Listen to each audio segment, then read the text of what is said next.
ሰላማት ሽኮሪናታት እንቋዕ ደሓን መጻኽና ብዛሓዳሽ ቻነለይ እዛ ሕጂ ኸፊት እያ ዘለኹ ሓዳሽ ቻነል grow like ሲየ ትብል እዚኣ ቪድዮ እዚኣ ናይ መጀመርያ ክትከውን grow like ሲየ መጸበቒ ከተማ ሲየ እንታይ ድበሃል ብእንግሊሽ ካ ፓልም ይበሃል grow like ሲየ ትብል ሓዳሽ ቻነል ከፊት ስለ ዘለኹ እሳ the reason መኽፈትየ ክልተ ቻነል ካ እታ ቀዳመይቲ ዝነበረት ናይ ቆልዑት ነይራ ድሓር ናይ ዓበይቲ ናህና ገይረዮ ማለት እዩ ሕጂ ኣቦ ዩቱብ ኮንፊዝ ኮይኖም which is ተሓዋዊስዎም ኣይ ናይ ንመን ዓበይቲ ድስደድ ንቆልዑት ስለ ዝኾነ ስለ ተሓዋወሶም ሕጂ እዚኣ እታ ናይ ቆልዑት ኤሪሳራ ቲቪ ትብል ከምና ዘላታ ናይ ኤሪሳራ ናይ ቆልዑት ኮይና ክትጸኒሐ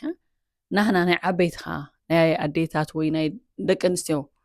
ዓበይቲ ዝኾነትካ እዛ grow like ሲየ ትብል ሓዳሽ ቻነል ከፊት እያ ዘለኹ ንኽትከታተላኒ ኣብዚ ክጽሕፋ እየ ሽማ ንኽትከታተላኒ ብኽብሪ ይዕድመክን እተን ነባራት ነበርክን ብጣዕሚ እየ ደመስክነክን ካብቲ ሓደ ምሳይ ናብዚኣ ሙቭ ድገበርክን እተን ሓድሽቲ ዝኾንክን ካዳ እንቋዕ ደሓን መጻኽን ይብለክን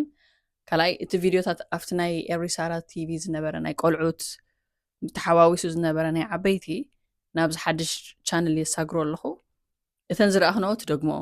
እተን ዘይረኣኽንኦ ኸ ሕጂ ትርእዮ ብምባል እዩ ብዝተረፈ ኣብ ካልእ ቀጻሊ ቪድዮታት የራኽበና እንዳበልኩም